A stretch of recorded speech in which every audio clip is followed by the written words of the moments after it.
L'épisode du jour, c'est la présentation du nouvel écran E7000 de chez Shimano qui peut être en fait commuté avec les moteurs 7000 comme les moteurs 8000. Et pour les millésimes 2020, il n'est pas rare de le trouver sur pas mal de vélos équipés de motorisation 8000 mais d'un écran 7000. Choix économique ou pas des chefs produits, on vous en dit plus sur ce petit écran qui ne manque pas d'atouts. Allez, c'est parti pour la visite guidée. Pour tout vous dire, la principale problématique pour vous présenter cet écran, c'est que son affichage est en mode, on va dire, plutôt balayage. Donc pour pouvoir fixer l'image, très compliqué. Bon, on va tenter de récupérer les images en faisant des pauses, des arrêts sur image pour pouvoir, on va dire, saisir l'instant et les différentes informations que divulgue ce petit écran. Eh bien en fait, comme l'écran 8000, vous avez énormément d'informations. Seulement, elles sont en noir et blanc. Mais vous avez le choix d'avoir soit l'écran fond noir, soit l'écran fond blanc. Bon, moi je trouve que l'écran fond blanc, c'est pas mal, ça change. Et après, parmi les informations, là, vous avez énormément de choses.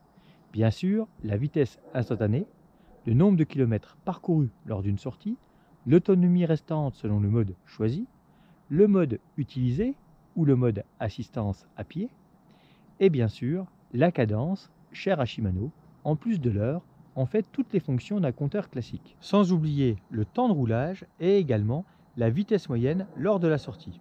Et bien sûr, un totaliseur pour l'ensemble des kilomètres parcourus.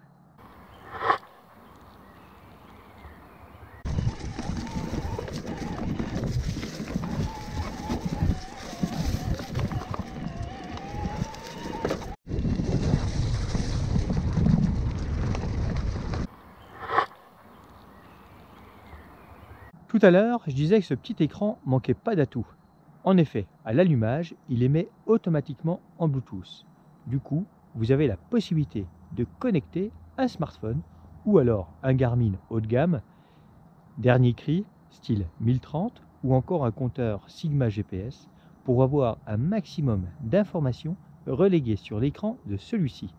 Et le plus économique dans tout ça, c'est d'utiliser son smartphone avec un petit support de guidon.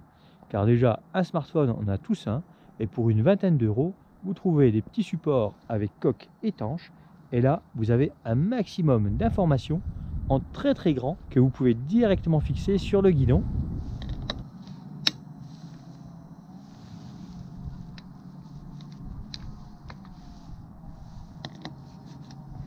Simple et efficace, c'est un véritable atout pour cet écran E7000, puisque là, tout passe en couleur. Mais on préfère vous faire un sujet spécifique pour cette application eTube Ride by Shimano. On vous laisse la télécharger et on vous fera un sujet dédié là-dessus.